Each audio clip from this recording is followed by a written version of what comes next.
Sri Lanka's growing anger over food prices, giving $1 billion in relief. Colombo, Sri Lanka unveiled a $1 billion relief package as President Gotabaya Rajapaksa's government seeks to temper growing public anger over the surging prices of essential food and medical items. In a country that's running out of foreign exchange to pay for import, the government will raise civil servants' salaries and pensions, remove some taxes on food and medicine, and provide cash for its poorest citizens. A move critics say won't help Sri Lanka's state of finances and soaring inflation. The package accounts for 1.2% of gross domestic product and will be reallocated from the 3.9 trillion rupees budgeted to be spent in the whole of 2022. Rajapaksa's brother and finance minister Basil Rajapaksa told a briefing in Colombo late Monday. There are no plans for new taxes, he added. The relief covers about 2 million people who are on income support and is a clear signal the government is seeking to prevent a backlash over the rising prices of wheat, sugar, and milk power. Sri Lanka is struggling to purchase these key staples from abroad due to worsening foreign exchange shortages. The escalating food prices also stem from domestic crop losses that have emerged after a government directive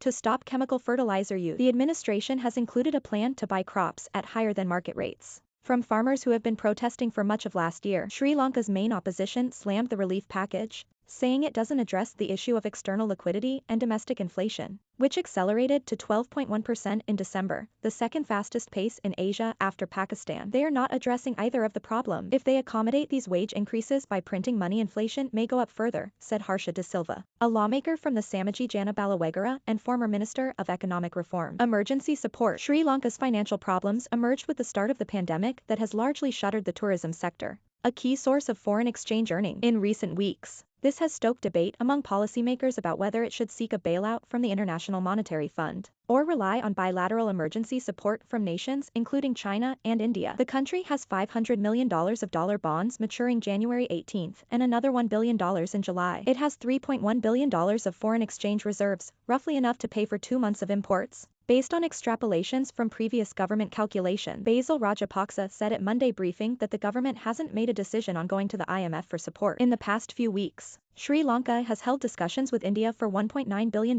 in economic aid and used a $1.5 billion currency swap facility from China to build up its reserve. Sri Lanka's sovereign dollar bonds were mostly steady to higher on Tuesday. Notes due March 2020 were trading at 51.1 cents on the dollar, while those maturing in July 2022 were at 70.5 cents.